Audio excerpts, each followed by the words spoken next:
अभी भी प्रैक्टिस चालू है इन दोनों का। देखिए तो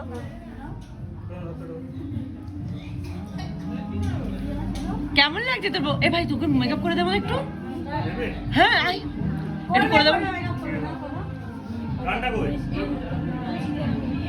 तो इश्क है तो मैं बाहों में हूँ तो पनाहों में, काजल हूँ तो मैं निगाहों में हूँ, तो मैं हूँ कसमें वादे क्यों, तू है तो मैं हूँ बस मैं तेरा हूँ, तू है तो मैं हूँ सीने में, চুপ করে প্র্যাকটিস করতে পারছে না। तू है तो मैं हूँ, तू है तो मैं हूँ। দুজন কি দারুণ লাগছে, দারুণ। শোন না টাকা এ ভাই কোনো 50 টাকার নোট করে আনলে ভালো হতো। চল